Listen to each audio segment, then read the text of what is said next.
क्या एक पत्नी अपने पति को किसी और के साथ बांट सकती है? जवाब है कभी भी नहीं। लेकिन इस कहानी में पति को हो जाता है अपनी ही पत्नी की छोटी बहन से प्यार। मगर कहानी में जाने से पहले इतना जान लो कि अंजाम आपकी सोच से कई ज्यादा खतरनाक है। कहानी की शुरुआत में हमें कविता नाम की लड़की दिखाई जाती है। बाहर जोरों की बारिश हो रही थी। वो अपनी खिड़की के बाहर के गीले पेड़ पौधों को देख रही थी। यहाँ से सीन शिफ्ट होता है और हम देखते हैं कि कविता रेलवे स्टेशन पर अकेली बैठी है। उसे देखकर लग रहा है कि वो घर छोड़कर आ गई। थोड़ी देर बाद एक ट्रेन आती है और फिर सीन यहाँ से चेंज होता है। अब हम देखते हैं कि कविता ये सब वहीं खड़े होकर सोच रही थी। तभी उसकी एक सहेली उसे आवाज देती है। कविता के घर पर एक पार्टी हो रही थी जहाँ कविता और उसके पति विकी और उसके दोस्त आए हुए थे। कविता अपनी सहेली को चटनी लाने को बोलती है। कविता किचन की तरफ जाने लगती है। इधर विकी के दोस्त उसे ढूंढ रहे थे। विकी बाथरूम गया था। ये सुनकर विकी का एक दोस्त कहता है कि वो बाथरूम नहीं गया होगा, वो शायद कोई और जरूरी काम पूरा करने गया होगा। कविता उनकी ये बात सुन लेती है। असल में विकी का कैरेक्टर थोड़ा खराब है। वो हमेशा सुंदर लड़कियों की तरफ अट्रैक्ट होता है और उसके दोस्त भी ये सब कुछ जानते हैं। ये सब सुनकर कविता थोड़ी अपसेट थी। तब वो एक कमरे में जाती है जहाँ एक बुजुर्ग आदमी टीवी पर पेड़ पौधों का वीडियो देख रहा था। कविता उन्हें प्रणाम करती है और जब वो बाथरूम की तरफ देखती है तो वहाँ वो विकी को एक लड़की के साथ देखती है। इससे कविता को और दुख होता है, लेकिन वो विकी को कुछ कहे बिना चली जाती है। कविता इसके बाद अपने दोस्तों को चटनी लाकर देती है। कविता की सहेलियां आपस में गॉसिप कर रही होती हैं। कविता की एक सहेली बोलती है कि सुंदर हो तो जिंदगी अपने आप इंस्टाग्राम बन जाती है। सुबह उठो तो लाइक, लिपस्टिक लगाओ तो लाइक, कुछ ना करो तब भी उनके फॉलोअर्स बढ़ते रहते हैं। ये सब सुनकर कविता कहती है तुम्हें लड़कियों की सुंदरता ही क्यों उनकी सबसे बड़ी क्वालिटी लगती है? तब उसकी एक सहेली कहती है ये तो विकी बताएगा। इसके बाद वो विकी को आवाज देती है। विकी वहाँ पर आता है तो वो सवाल करती है अच्छा लड़कियों का सुंदर होना क्या जरूरी है, तुम बताओ। विकी तब अपने सामने बैठी एक लड़की के शरीर की तरफ देखता है। कविता ये सब नोटिस करती है। विकी कहता है सुंदर ना भी हो तो भी कोई दिक्कत नहीं। इस पर कविता की सहेली आपस में कानाफूसी करने लगती है। कविता तब कहती है फुर्सत नगर में स्मिता नाम की एक लड़की थी। वो लड़की अपने पति के साथ अपने मायके में ही रहती थी। सब लड़कियों की तरह उसे भी बचपन में कहा गया था कि शादी करके सेटल हो जाना ही जिंदगी का एकमात्र मकसद है। उसकी दुनिया बहुत छोटी थी, एक छोटा सा सपना था। बचपन से ही वो पेड़ पौधों के बीच बड़ी हुई, शायद इसीलिए वो दुनियादारी के बारे में ज्यादा जानती नहीं थी। उसके लिए सिर्फ उसका पति, घर संसार और उसके पेड़ पौधे ही सब कुछ थे। उसे पेड़ लगाने का बहुत शौक था। यहाँ कविता ये कहानी सुनाना शुरू करती है। ये कहानी कविता की ही कहानी है, मगर वो इसमें अपना नाम स्मिता बताती है। कहानी फ्लैशबैक में जाता है। हम स्मिता को उनके घर के माली के साथ पेड़ लगाते हुए देखते हैं। स्मिता को गार्डनिंग का बहुत शौक था। ये माली स्मिता के घर में बहुत सालों से काम कर रहा है। तभी स्मिता के पति पंकज ऑफिस जाने लगते हैं। स्मिता तब भागकर पंकज को टिफिन देने जाती है। इसके बाद पंकज ऑफिस चला जाता है। स्मिता पंकज को लेकर अपने मायके फुर्सत नगर में ही रहती है। उसके पिताजी नहीं है। इसके बाद हम रतन नाम के एक पुलिस ऑफिसर को देखते हैं। वो नल की लाइन से बाल्टी भरकर पानी लेकर आता है। रतन घर आकर अपने पिताजी से कहता है घर में एक मोटर लगवा लो। रतन के पिताजी कहते हैं बड़े पुलिस ऑफिसर बनने के बाद खुद एक मोटर लगवा लेना। रतन फुर्सत नगर का ही एक पुलिस ऑफिसर था। स्मिता खाना बना रही थी तभी उसकी मौसी फोन करके बताती है कि स्मिता की बहन शालिनी की फुर्सत नगर में नौकरी लग गई है। इसीलिए वो पूछती है क्या शालिनी तुम्हारे घर पे रह सकती है? स्मिता ये सुनकर बहुत खुश होती है और कहती है जरूर शालिनी यहाँ पर रह सकती है। स्मिता इसके बाद शालिनी के लिए कमरा तैयार करने चली जाती है। रतन ऑफिस जाने से पहले लोकल गैंगस्टर गजेंद्र से मिलता है। उस गैंगस्टर का ऑफिस स्मिता के घर के पास ही था। रतन अपने बाइक सामने पार्क करता है जिसकी वजह से माली का एक पौधा कुचल जाता है। माली तब उस पौधे को ठीक करता है। रतन गजेंद्र के पास जाकर बैठता है तो गजेंद्र उसे अपराजिता फूल की चाय पीने को देता है। पास ही में गजेंद्र का बेटा मोंटू भी बैठा था।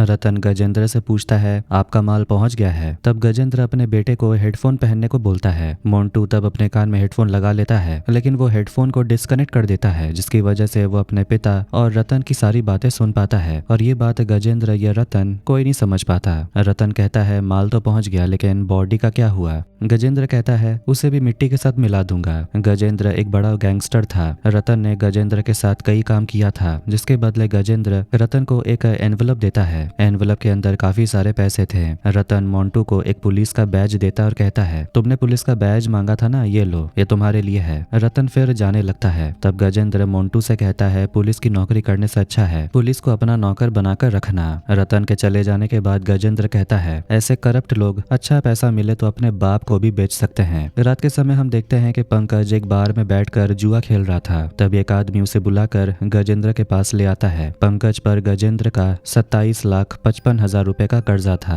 गजेंद्र ये पैसा चुकाने को बोलता है, लेकिन पंकज के पास इतना पैसा नहीं था। वो कहता है मैं चुका दूंगा। गजेंद्र पूछता है कैसे चुकाओगे? पंकज कहता है मुरादाबाद में मेरा एक घर है, आप तो जानते ही हो। गजेंद्र कहता है घर मुरादाबाद में है, लेकिन हम तो यहाँ हैं। क्या मैं अब मुरादाबाद में शिफ्ट हो जाऊं? घर बेचे बिना पैसे कहाँ से आएगा? एक काम करो, वो घर मुझे बेच दो, बहुत पैसा दूंगा। तभी गजेंद्र को कोई कॉल करता है और कहता है साहब ने पूछा है, साल गुजर गया, अब मुरादाबाद का प्लॉट खाली करना ही होगा। गजेंद्र बात करते करते इशारे से पंकज को वहां से चले जाने को बोलता है। घर पर स्मिता खर्चों का हिसाब कर रही थी। तभी पंकज बहुत ज्यादा शराब पीकर घर आता है। पंकज घर आते ही शराब लेकर बैठ जाता है। स्मिता उसे खाना लेकर देती है। वो कहती है घर के दरवाजे की जाली ठीक करवानी होगी। पंकज कहता है सिर्फ जाली क्यों, पूरा घर ही ठीक करवा लो। लेकिन इतना पैसा देगा कौन? तुम्हारा बाप। और वो कैसे देगा? वो तो मर चुका है। स्मिता कहती है उन्हीं के दान से तो इतना दिन चल रहा था, कम से कम ऐसे मुश्किल समय के लिए पैसा जमा करना चाहिए था आपको। पंकज कहता है तुम किस मुश्किल समय का इंतजार कर रही हो? मैं तुम्हें कह रहा हूँ कि मुरादाबाद वाला घर बेच दो, लेकिन तुम इसमें से किसी भी तरह से राजी नहीं हो रही हो। स्मिता बोलती है पिताजी ने जो पैसा दिया तुमने सब खर्च कर दिया, अब चाहते हो कि घर भी बेच दूं? वो मेरे पिताजी की आखिरी याद है। पंकज कहता है उस घर को तुम्हारे पिताजी के नाम का म्यूजियम बनवा दूं, टिकट के पैसों से घर चलाएंगे। अब स्मिता पंकज के ऐसे फालतू बात को इग्नोर करती रहती है। पंकज को बहुत पैसों की जरूरत थी, इसीलिए वो स्मिता का मुरादाबाद वाला घर बेचना चाहता था, लेकिन स्मिता इसमें किसी भी तरह से राजी नहीं होती, जिसकी वजह से पंकज बहुत गुस्सा हो जाता है। वो अपने कमरे में घुसता है और कमरे को अलग तरह से सजा हुआ देखकर कहता है ये सब क्या है? स्मिता कहती है शालिनी आ रही है, उसकी यहाँ नौकरी लगी है, इसीलिए वो अब यहीं रहेगी। पंकज कहता है वाह, तो बाहर बोर्ड लगवा दे कि ये तुम्हारा गेस्ट हाउस है, तुम उसे यहाँ कमरा क्यों दे रही हो? उसे ऊपर वाला कमरा दो। स्मिता उसमें भी राजी हो जाती है। स्मिता इसके बाद ऊपर वाला कमरा साफ करने जाती है। वहाँ स्मिता के बहुत सारे सर्टिफिकेट्स और कप्स रखे हुए थे जो उसने स्कूल में जीते थे। स्मिता उन्हें एक जगह पर संभाल कर रख देती है। रात को सोते समय भी पंकज स्मिता को उस घर को बेचने के बारे में सोचने को बोलता है। अब अगली रात को पंकज ना चाहते हुए भी शालिनी को लेने के लिए रेलवे स्टेशन आता है। वहाँ शालिनी को देखकर पंकज को काफी अच्छा लगता है। वो शालिनी को अपने घर लाता है। शालिनी को देखकर स्मिता भी बहुत खुश होती है। स्मिता और शालिनी का रिश्ता बहुत अच्छा था। स्मिता शालिनी को लेकर ऊपर वाले कमरे की तरफ जाने लगती है। तभी पंकज उसे उनका ही कमरा शालिनी को देने को बोलता है। स्मिता भी इसमें राजी हो जाती है। रात को स्मिता शालिनी को खाना देती है। उसने शालिनी की पसंदीदा कटहल की सब्जी बनाई थी और पंकज तो बस शालिनी की तरफ ही देखे जा रहा था। खाना खत्म होने के बाद स्मिता उन दोनों को गुलाब जामुन देती है, लेकिन शालिनी गुलाब जामुन नहीं खाती। पंकज उसे रिक्वेस्ट करता है तो वो गुलाब जामुन से एक बाइट लेती है और उसे रख देती है। बाद में पंकज उसका वही गुलाब जामुन खा लेता है। इसके बाद स्मिता और शालिनी एक साथ बैठकर बहुत बातें करते हैं। अगले दिन शालिनी ऑफिस से लौटते समय कोई रिक्शा नहीं ढूंढ पा रही थी। वहीं पर रतन चाय पी रहा था। वो शालिनी को देखता है। रतन अपनी बाइक लेकर शालिनी के पास आता है। कहता है क्या हुआ, कोई दिक्कत है? शालिनी कहती है मुझे कोई रिक्शा नहीं मिल रहा। रतन कहता है मैंने आपको पहले यहाँ कभी देखा नहीं। शालिनी तब कहती है मैं कल ही यहाँ पर आई हूँ। रतन शालिनी को लिफ्ट देने का बात करता है तो शालिनी कहती है आपके पास और कोई काम नहीं है क्या? रतन कहता है शहर की सुंदरता को बनाए रखना ही मेरी ड्यूटी है। शालिनी उसे इम्प्रेस होती है और उसकी बाइक पर बैठ जाती है। बाइक पर बैठते बैठते ही वो एक दूसरे से इंट्रोड्यूस होते हैं। रतन को शालिनी पहले ही नजर में अच्छी लग गई थी, इसीलिए वो शालिनी के साथ फ्लर्ट भी करता है और शालिनी भी मजे लेती है। इसके बाद रतन शालिनी को उसके घर के सामने उतार देता है। रतन तब शालिनी से उसका फोन नंबर मांगता है और वो उसे नंबर दे भी देती है। स्मिता देखती है कि कोई उसे घर पर छोड़कर गया है। अगले दिन स्मिता अपने बगीचे से टमाटर तोड़ रही थी। शालिनी भी वहीं बैठी थी तो स्मिता शालिनी से पूछती है कि घर पर तुम्हारी शादी की बात नहीं होती? ये सुनकर शालिनी चुप हो जाती है। स्मिता तब कहती है अरे अरेंज मैरिज नहीं करना चाहती तो बॉयफ्रेंड है क्या तुम्हारा? शालिनी तब उदास होकर कहती है हाँ। स्मिता कहती है तो क्या हो गया? शालिनी कहती है मेरा बॉयफ्रेंड तो अपनी पत्नी के पास लौट गया। ये सुनकर स्मिता वापस अपने सब्जियां तोड़ने में लग जाती है। इसके बाद पंकज शालिनी को ऑफिस छोड़ने जाता है। रास्ते में पंकज दिलदार टिक्की नाम की एक दुकान दिखाता है और कहता है इस दुकान पर हार्ट शेप टिक्की मिलती है। पंकज शालिनी को टिक्की खाने का ऑफर देता है। इसके बाद पंकज शालिनी को आसपास सब कुछ दिखाना शुरू कर देता है। शाम को पंकज शालिनी को दिलदार टिक्की में टिक्की खिलाने लाता है। शालिनी के मुंह पर गरम लगने पर पंकज उसके मुंह पर फूंक मारता है। इसके बाद पंकज शालिनी के साथ ही बाहर काफी समय बिताता है। इधर रतन भी रोजाना शालिनी को ऑफिस ड्रॉप कर देता था और रतन भी उसके साथ काफी समय बिताने लगा था। असल में शालिनी भी कोई कम नहीं थी, वो एक साथ ही पंकज और रतन दोनों को चला रही थी। रतन शालिनी को कैफे लेकर जाता है और शालिनी से प्यार करने लगता है। शालिनी घर के बाहर रतन के साथ समय बिताती थी और घर लौटने के बाद पंकज के साथ घूमने निकलती थी। धीरे धीरे पंकज और शालिनी बहुत क्लोज आ जाते हैं, यहाँ तक कि शालिनी पंकज के साथ एक होटल रूम में भी समय बिताती है और इस सब के बारे में स्मिता को कुछ भी पता नहीं चलता। फिर एक दिन पंकज शालिनी को लेकर एक शॉपिंग मॉल जाता है। वहां से वो शालिनी को 2500 रुपए की एक ड्रेस खरीद कर देता है। शालिनी पंकज से कहती है कि स्मिता दीदी के लिए भी कुछ ले लीजिए। वो पंकज को 250 रुपए की एक साड़ी दिखाकर स्मिता के लिए ले जाने को बोलती है और पंकज इसमें राजी भी हो जाता है। पंकज बिल भर रहा था तभी रतन शालिनी को कॉल करता है। शालिनी एक अलग जगह जाकर रतन का फोन उठाती है। रतन के बारे में पंकज को कुछ भी पता नहीं था। रतन शालिनी से कहता है, आप कैसी हो? 2 दिन हो गए, कोई कॉल नहीं, कोई खबर नहीं। मैंने तो सोचा आपके लिए मिसिंग कंप्लेंट फाइल करनी पड़ेगी। शालिनी कहती है, अरे नहीं नहीं, मैं ठीक हूँ, आप कैसे हो? रतन कहता है, मैं भी ठीक हूँ, पर आपको बहुत मिस कर रहा हूँ। आपने कहा था कि आपको पूरी और सब्जी पसंद है, इसीलिए माँ आपके लिए रविवार को ये बनाएगी। वो आपसे मिलना जो चाहती है। शालिनी कहती है, ठीक है, लेकिन अभी मैं थोड़ी बिजी हूँ, बाद में बात करूंगी। इसके बाद हम देखते हैं कि स्मिता बाहर से बाजार करके अपने घर लौट कर आती है। वो घर लौटकर शालिनी के कमरे से आवाज सुनती है। स्मिता आवाज के पीछे जाती है और पंकज और शालिनी को काफी करीब आते हुए देख लेती है। ये देखकर तो स्मिता के पैरों के नीचे से जमीन खिसक जाती है। दुखी होकर भागकर बाहर निकल आती है। स्मिता को वो दोनों नहीं देख पाते। वो बाहर आकर एक पेड़ को गले लगाकर रोने लगती है। स्मिता इस बारे में पंकज को कुछ भी नहीं कहती, वो बस एकदम चुपचाप हो जाती है। स्मिता और पंकज की शादी की सालगिरह पर केक काटने के दौरान पंकज ने स्मिता को नजरअंदाज किया और सबके सामने शालिनी को ही केक खिलाने में बिजी रहता है। स्मिता चुपचाप सब देखती रही, जिसे उसकी एक सहेली ने नोटिस किया। बाद में सहेली ने रसोई में आकर स्मिता से शालिनी के बिहेवियर पर शक जाहिर किया, लेकिन स्मिता चुप्पी साधे रही क्योंकि वो पहले ही सच्चाई जान चुकी थी। दुखी होकर स्मिता बगीचे में पेड़ पौधे के पास बैठकर रोने लगी। रात को शालिनी ने शादी के दबाव पर अपनी माँ का फोन काट दिया और अपनी एक खुली तस्वीर पंकज को भेज दी। पंकज छिपकर शालिनी के कमरे की ओर गया, जिसे स्मिता ने देख लिया। स्मिता ने पीछे से आवाज देकर पूछा, कुछ चाहिए आपको? पंकज ने बहाना बनाया कि वो पानी लेने आया था। शालिनी ने ये देखकर कि स्मिता जाग गई है, वो दरवाजा बंद कर लेती है और पंकज को भी वापस लौटना पड़ा। बगल में सोए पंकज से स्मिता ने शालिनी को ऑफिस के पास एक खाली कमरे में शिफ्ट करने की बात कही। पंकज ने बेफिक्री से कहा, तुम्हारी बहन है, तुम जो मर्जी करो। ये सुनकर स्मिता को काफी बुरा लगा। अगले दिन शालिनी ने स्मिता को एक पीली साड़ी दी, जिसमें स्मिता ने शालिनी के अवैध संबंध के कारण अनदेखा कर दिया। तभी पंकज को गजेंद्र का फोन आया और वो बात करने ऊपर चला गया। प्रेजेंट में स्मिता मतलब के कविता ने बताया कि गजेंद्र ने मुरादाबाद का घर खरीदने और कर्जा माफ करने का लालच दिया था, जिस पर वो शुरू में ही राजी हो गई थी। वापस फ्लैशबैक में जब पंकज ने ये बात बताई तो स्मिता ने मना कर दिया। गुस्सा होकर पंकज वहां से चला गया। शालिनी ने आकर स्मिता को मनाने को कहा, पर स्मिता ने नजरअंदाज किया। पंकज ने घर पर शराब पी और नशे में गजेंद्र से मिलने निकल गया, जो माली ने देख लिया। अगले दिन माली ने स्मिता से कहा कि कैसे उसके पिता ने जमीन बचाई थी और पेड़ पौधे ही वफादार होते हैं। उसने स्मिता को चेतावनी दी कि उसके अपने ही लोग उसकी मुसीबत का कारण बनने वाले हैं और प्रकृति का तो यही नियम है, या तो खुद खाओ या दूसरों का खाना बन जाओ। स्मिता ने पंकज को खाना दिया। पंकज ने बताया कि वो बरेली जा रहा है और शाम 6:30 बजे माथुर के लोग पैसा लेने आएंगे। उसने स्मिता को उन्हें रिसीव करने को कहा। स्मिता ने उसे कुछ नहीं कहा और शालिनी के लिए टिफिन बनाया। शालिनी भी ऑफिस चली गई। घर की नौकरानी को बेटी के पास होने पर स्मिता ने उसे खुश होकर पैसे दिए। बाद में ऑफिस से लौटी शालिनी ने पेट दर्द की शिकायत की और कमरे में जाकर पंकज को फोन किया, लेकिन उसका फोन बंद था। स्मिता शालिनी को दूध और केला देती है और अपनी सहेली की बेटी की बर्थडे पार्टी में जा रही थी। वो शालिनी को भी अपने साथ चलने को बोलती है, लेकिन शालिनी कहती है, मैं तो बीमार हूँ, मैं कैसे जाऊंगी। स्मिता कहती है, मैंने दाल बनाई है और सब्जी काटना बाकी है। शालिनी कहती है, मैं हूं ना, मैं सब कर लूंगी। स्मिता तब कहती है, ठीक है, मैं आकर सब्जी बना दूंगी। स्मिता शालिनी से कहती है कि 6:30 बजे पंकज का एक आदमी आएगा। शालिनी कहती है, मैं और कहाँ जाऊंगी, तुम जाओ, एंजॉय करो। इसके बाद स्मिता निकल जाती है।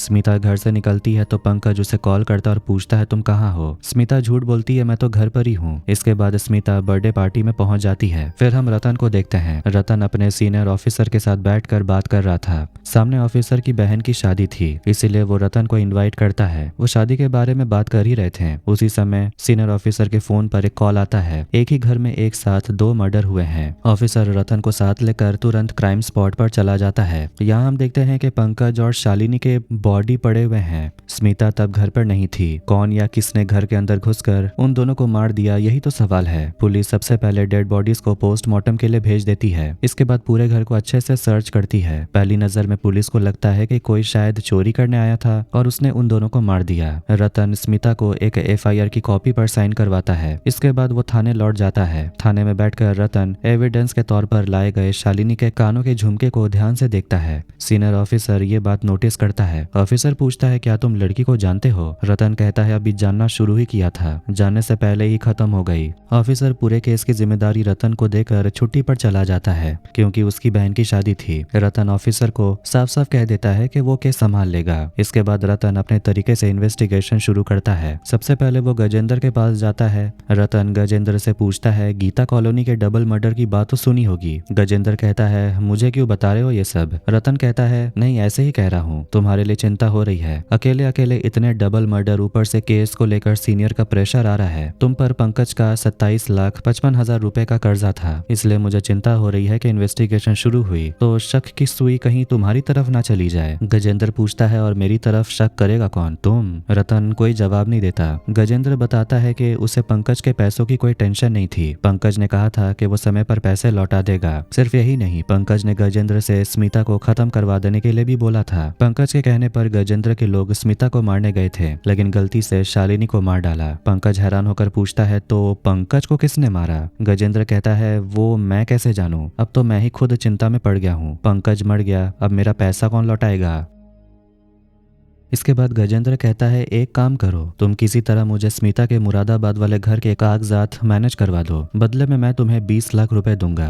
रतन अब पंकज और शालिनी के मर्डर केस को ऑफिशियली क्लोज करवा देने की कोशिश शुरू करता है ताकि वो केस को पर्सनली हैंडल करके स्मिता से जमीन के कागजात ले सके। इसके बाद वो पूनम के घर जाता है। रतन पूनम से पूछता है कि बर्थडे पार्टी की कोई तस्वीर है क्या? पूनम बताती है तस्वीर अभी अभी फोटोग्राफर के पास ही है। रतन पूनम से कहता है जैसी तस्वीर मिले मुझे भेज देना। रतन स्मिता से मिलता है। वो स्मिता से पूछता है आपके पति पर 27,55,000 रुपए का कर्जा है, हो सकता है कि और भी ज्यादा हो जो मुझे नहीं पता। इतना पैसा आप चुकाएंगी कैसे? ऊपर से कोर्ट कचहरी का झंझट तो है ही, इतना सब कुछ आप संभालेंगी कैसे? मैं तो कहता हूँ कि आप अपना मुरादाबाद वाला घर बेच दीजिए। स्मिता कहती है मैं घर बेचना नहीं चाहती। रतन और समझाने की कोशिश करता है लेकिन स्मिता ध्यान नहीं देती। तब रतन निराश होकर घर लौट आता है। अगले दिन रतन के पास पार्टी की तस्वीरें पहुंचती हैं। रतन स्मिता की तस्वीरें बहुत ध्यान से देखता है। कुछ तस्वीरों में रतन को थोड़ी गड़बड़ी मिलती है, इसलिए रतन फिर से इन्वेस्टिगेशन शुरू करता है। उस दिन पार्टी में जो लोग मौजूद थे उनमें से कुछ लोगों से मिलकर इंफॉर्मेशन निकालने की कोशिश करता है। इसके बाद वो सीधा स्मिता के घर चला जाता है। स्मिता दरवाजा खोलती है तो रतन कहता है आप जैसी चालाक और बहरूपी इंसान मैंने अपनी जिंदगी में बहुत कम देखा है। आपकी चालाकी की कहानी अब मैं आपको सुनाऊंगा। रतन के हिसाब से मर्डर की पिछली रात स्मिता ने पंकज और शालिनी दोनों के फोन में एक दूसरे के नंबर ब्लॉक कर दिए थे ताकि कोई किसी से कांटेक्ट ना कर सके। अगली सुबह स्मिता शालिनी के लिए अलग से खाना बनाती है और उसमें कुछ मिला देती है। इसके बाद वो खाना शालिनी के टिफिन में भर देती है। शालिनी की पोस्टमार्टम रिपोर्ट में उसके खाने में एबनॉर्मल चीज पाई तो गई थी। स्मिता ने जानबूझकर खाने में ऐसी चीज मिलाई जिससे खाने के बाद शालिनी को फूड पॉइजनिंग हो और वो ऑफिस से जल्दी आ गई। स्मिता का प्लान काम कर गया। शालिनी जल्दी घर लौट आती और बार बार वॉशरूम जाने लगती है। शालिनी को घर पर छोड़कर स्मिता पार्टी में चली जाती है। थोड़ी देर पार्टी में रहने के बाद स्मिता कुछ समय के लिए घर जाती है। घर में घुसकर वो देखती है कि शालिनी की खून से सनी लाश पड़ी है। ठीक उसी वक्त पंकज भी घर आता है। पंकज के घर पहुंचने से 1 घंटा पहले शालिनी की मौत हुई थी क्योंकि पोस्टमार्टम रिपोर्ट के हिसाब से पंकज और शालिनी की मौत के बीच 1 घंटे का अंतर पाया गया और पंकज की मौत सिर्फ चाकू या फिर कोई धारदार हथियार से नहीं हुई थी। पोस्टमार्टम रिपोर्ट के हिसाब से मरने से पहले पंकज को दिल का दौरा पड़ा था। दिल का दौरा पड़ने के के बाद किसी ने उसे धारदार हथियार से मारा, लेकिन रतन अभी तक ढूंढ नहीं पाया कि यह काम किसने किया है। मगर रतन की इन्वेस्टिगेशन के हिसाब से स्मिता ने दोनों के फोन नंबर से फिर से दोनों को अनब्लॉक कर दिया। इसके बाद फोन से अपने फिंगरप्रिंट मिटाकर वो वापस पार्टी में लौट गई। ये सब स्मिता को बताने के बाद रतन फिर कहता है, तुम्हारी बुद्धि की तो तारीफ करनी पड़ेगी। आप पार्टी से कब बाहर निकली, कब वापस आई, किसी को पता नहीं चला। लेकिन आपकी बदकिस्मती कि मेरे पास कुछ तस्वीरें आ गई हैं। उस पार्टी में आपको दो अलग अलग साड़ियों में देखा गया। साड़ी का रंग एक ही था लेकिन बॉर्डर अलग अलग। यहाँ फ्लैशबैक देखते हैं कि उस रात स्मिता की साड़ी पर खून लग गया था, इसलिए वो उसे धो देती है और उसी रंग की दूसरी साड़ी पहनकर वापस पार्टी में चली गई। प्रेजेंट में रतन कहता है केस कोर्ट में जाएगा तो आप शायद कहेंगी कि तस्वीरों में साफ साफ कुछ नहीं दिख रहा, लेकिन यहाँ भी आप फंस जाएंगी क्योंकि आप अपना फोन साथ लेकर घूमती रही हैं। आप कब किस टावर के नेटवर्क में थी, सब कुछ रिकॉर्ड में है। आपको जेल जाने से अब कोई नहीं रोक सकता। जेल जाकर आप जेल के बगीचे में आराम से प्लांटेशन कर सकती हैं। वैसे तो आपको गार्डनिंग बहुत पसंद है ना। और एक साथ कजिन और हस्बैंड को कत्ल करने की सजा क्या हो सकती है वो तो मैं नहीं बताऊंगा, मगर आपके पास एक मौका है। आप मुरादाबाद वाला घर मेरे नाम लिख दीजिए, मैं पर्सनली इस केस को क्लोज कर दूंगा। मैं आपकी सारी डिटेल्स इन्फॉर्मेशन आपके फोन पर भेज दूंगा, पर याद रखना आपके पास सिर्फ 4 दिन का समय है। इसके बाद रतन स्मिता को धमकी देकर कहता है किसी भी तरह की चालाकी करने की कोशिश की तो सीधा जेल जाओगी।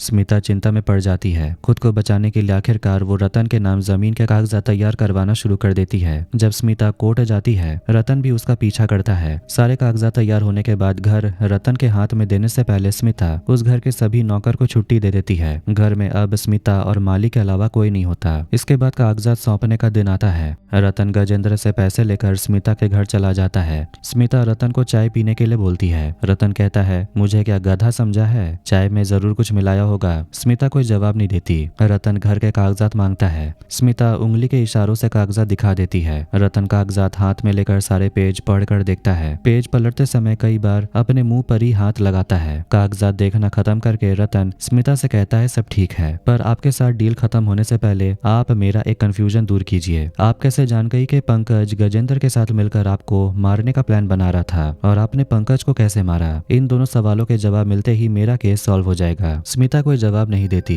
इससे पहले ही रतन अजीब हरकतें करने लगता है और अचानक उसका पूरा शरीर पैरालाइज हो जाता है। दरअसल रतन के आने से पहले स्मिता ने घर के कागजात पर जहरीले पत्तों का पेस्ट लगा दिया था। इसी कारण स्मिता ने कागजात को हाथ से छूने के बजाय उंगली से इशारे करके दिखाया, और जब रतन पेज पलटते समय अपने मुंह पर हाथ लगाया तो वो जहर रतन के मुंह में चला गया। सब कुछ इतने परफेक्ट तरीके से प्लान किया गया था कि रतन को कुछ पता ही नहीं चला। हालांकि रतन पैरालाइज होने के बाद भी उसका दिमाग ठीक से काम कर रहा था। वो सब कुछ समझ पा रहा था लेकिन कुछ बोल नहीं पा रहा था। स्मिता रतन के हाथ से घर के कागजात लेकर उन्हें जला देती है। इसके बाद माली पैरालाइज रतन को एक बोरी में भरकर नदी में फेंक देता है। जाने से पहले वो स्मिता से विदा लेता और कहता है समय हुआ तो फिर से मुलाकात होगी। सारा काम खत्म होने के बाद स्मिता वो घर छोड़कर शहर चली जाती है। अपने नए पते पर नई पहचान के साथ खुद को बदल लेती है और उसका अब नया नाम है कविता। प्रेजेंट में वही कविता जो कहानी बता रही थी। उसके दोस्त जानना चाहते हैं कि पंकज कैसे मरा। स्मिता बताती है कि जब पंकज को हार्ट अटैक आया वो खुद दवाई लेने की कोशिश कर रहा था, लेकिन स्मिता ने पंकज की दवाई हटा दी। इसके बाद धारदार चाकू से उसे मार डाला। स्मिता के दोस्त और बहुत कुछ जानना चाहते थे। वो एक के बाद एक सवाल पूछते रहते हैं, लेकिन स्मिता उनके सवालों को नजरअंदाज करती हुई वहां से चली जाती है। बाहर निकलते समय स्मिता रतन के उस सीनियर ऑफिसर को देखती है। स्मिता किसी तरह नजर बचाकर चली जाती है। उसके घर पहुंचने से थोड़ी देर बाद माली स्मिता से मिलने आता है। माली स्मिता के हाथ में एक छोटा पौधा देकर कहता है समय बदल गया है, इसलिए सोचा कि मिल कर आऊं। माली को देखकर स्मिता खुशी से रो पड़ती है। फिर कुछ महीने बाद का सीन दिखाया जाता है। देखते हैं कि रतन अभी भी जिंदा है, लेकिन उसकी हालत अभी भी ठीक नहीं है। वो सब कुछ समझ पाता है लेकिन कुछ बोल नहीं सकता।